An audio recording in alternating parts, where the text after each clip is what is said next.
valuable this game. That said, the Ziggs to Leah is a way to actually really nerf that. But I think the LGD's comp a little bit easier to execute. Team WE, how far behind his bot lane was and still is from the start. Oh, no. You should know that Vampire's moving. Ah, Climber. I don't know if he's not talking to his bot lane, but they had the shove in, and maybe he just figured that YCX was going to be able to match the roam time from Vampire, but honestly. So that's going to be the game plan. If you are LGD, that said, still behind early. Big goal deficit, and it's going to snowball into more neutral objectives as Monkey going to take this dragon, and frankly, with the comp that LGD has and where the game's at. Just send it. Just send it. Damn. You know, if he had a Hex Flash, I think he might have and should have. Yeah, well, he's going to tank up the entrance. Here. Yeah, I mean, I think he's just buying space for Taeyeon. Oh, no, he's got reinforced with the Avengers! Really nice shuffle, though, from XQW. Pushes WE on the other side of that wall. And now here comes the rest of the on-squad from LGD. They're pushing on through. Monkey was not able to get the resets, and that means this composition just completely falls apart. XQW flashing forward to help proc the concussive blows procced by YCX. And Taeyeon will fall to the backstab of XQW. Yeah. Sped right on over to the Grubs. Got 4 for themselves total. XQW gonna punish now Karis, who does not have a flash from the previous engage. YCX being able to tank up the counterattack from WE to guarantee that at least XQW takes out Karis. He might be in trouble. The arrow goes wide once again, but XQW is still pumping out damage before he eventually does go down, but Monkey traded out with him, and LGD still have a spot, or a chance, I should say, to actually stop WE from looking for a dragon, since they'll have smite advantage. I mean, first the Emperor wins a 3v4, and then he walks out with 2, and what, a 2v4? It's a huge game for XQW, who I really feel like has been the one on LGD that struggled the most as an individual compared to what we saw from Split 1, but backs up against the wall, the LDL champion for LGD that was promoted with this team, stepping up big in this game. As it will be a trade, of course. First brick does go over to Team WE in the bot side, but LGD again getting a lot of mileage out of this pick. Now Karis. And Karis still doesn't have flash, so Shasha tries to go for the punish with the public execution. Climber almost in range, looking for the wind becomes lightning, lands it true, but the unraveled earth, it would be unwise to dash through it and get stunned under the turret, so Climber does not opt in to continue the dive. Yeah, they are giving up the dragon, and because bot outer fell, they did have one timer to at least, you know, opt in sacking that wave to look for something up top that will lead to the turret falling. That said, I actually don't really like this play from LGD, because you're going to see Climber. He had no camps to take on the top side against Monkey. All of his camps are on this bot side, Rafa, and Monkey's just going to be able to get in here and take them all. He is massively ahead in terms of the jungle CS. I don't think YCX yoinked the red buff away with that Winter Spite. Yeah. But LGD... Vampire holds his cool, does not blindly queue into darkness, and is able to at least get intel that there were a lot of people waiting in that line brush. Monkey is able to slip on through the upper lip. And they have vision now of the Rift Herald, knowing that it's below 7,000 HP. Good arrow by Xiaoya. And here comes the CC train. Karis tries to flash away, and he is dead again anyway. WE now working without a man. 4v5. But good damage, but Taeyeon almost looks for it, but XQW gets exposed as the simple flash on the Ziggs is able to get away from the engage, and Shasha tries to bail it out or salvage the play, but it just goes worse, and WE benefit off of a couple fumbles from LGD. Rafa, my palms have hit my face as I'm not exactly sure what XQW was thinking there with that engage. Just so split by LGD. Climber was on the objective / wanted to take it.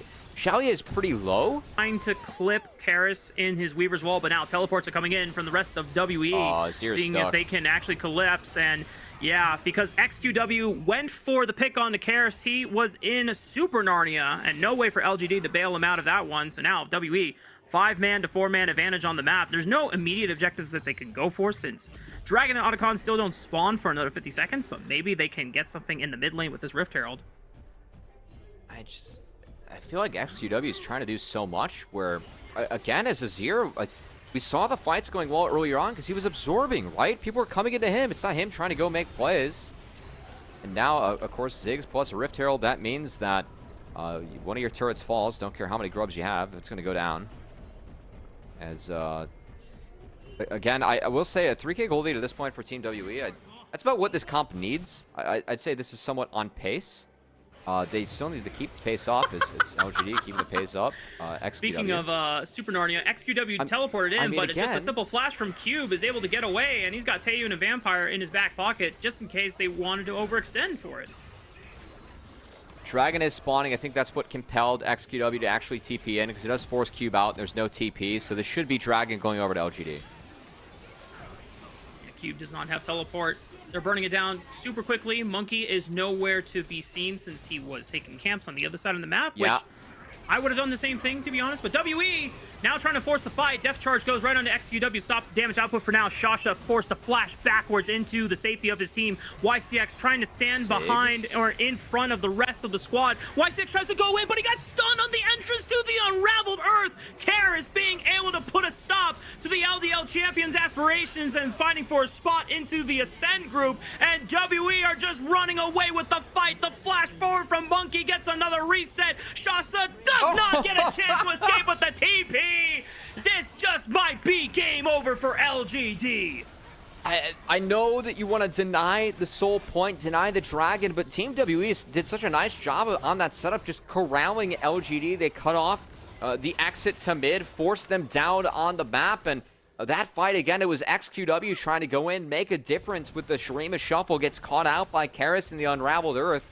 And this Azir that was so big early on, Rafa, he was 3-1-1 after that 3v4 where they wiped. We find themselves with a 5,000 gold advantage against LGD. Just what seems like 10 minutes after what could have been a massive snowball from LGD being able to, through the hands of XQW, pull off two back-to-back massive fights. He's been so useful. He's been so crucial in just stopping and punishing a lot of LGD's plays that they've been setting up. Granted, were they the smartest? Probably not.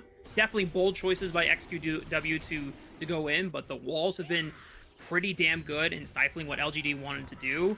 The Unraveled Earth has been placed well to stop any threats trying to... Saying like, hey, I think that Cube and... Oh, hold on, pause. Engage, Climber. XQW tries to step forward. Vampire forced to flash away. Climber steps on forward to YCX. Tries to double down with the Glacial Fissure, but here comes the wall, and it cuts off the backline from being able to get in. Shasha now finds Karis, but he pops the Golden Stasis, and now Monkey has the reset.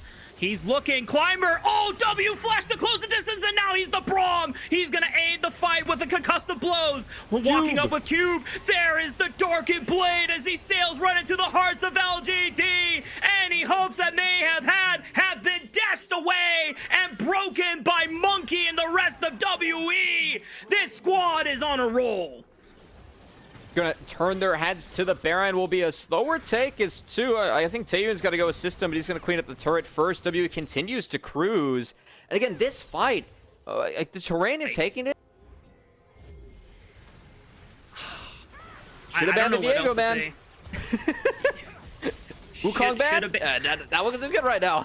You know, Neferi and Viego. Monkey basically got the dream carry junglers to put WE in a position to get one step closer to fighting their way into Group Ascend.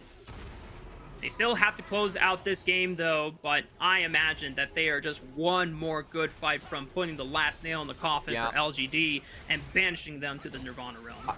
I will say, if WE were to, you know, play it shield and make sure they get Hextech Soul, I'd actually appreciate that. At the moment, though, gonna get this is not very chill. This is not chill. This is not chill. Climber pops the ultimate. Super bomb from Taeyun as it damages the backline. YCX forced to retreat. Inhibitor tower has been felled, but they can't quite step up and finish to be able to walk in freely into the jungle quadrant. They have to play through mid lane, of course, with the wave pushing in. WE have now full control of the bot side, where someone will have to answer Cube, and WE can play this as patiently as possible. They're not in a rush to burn down this dragon. They can keep LGD occupied as long as possible, and Cube, instead of going for the open base, he is going for the long flank. Xiaoya, massive damage from the Mega Inferno Ball as they all try to turn on to the Aatrox and see if they can take out the World Ender before he ends their world. But Karis flying into the backline completes absolute pandemonium, and the Monkey resets are pouring in once again as Xiaoya falls. LGD will also fall. WE have dashed their hopes into Group Ascension. They have been get banished to Nirvana, and WE will have one more chance to join the ranks of the top squads in LPL. And odds we get a second series where Monkey gets both the Fury and Viego. I'm going to put those at less than 10%. I feel like if Up's doing their homework, not going to happen again, but congrats to Team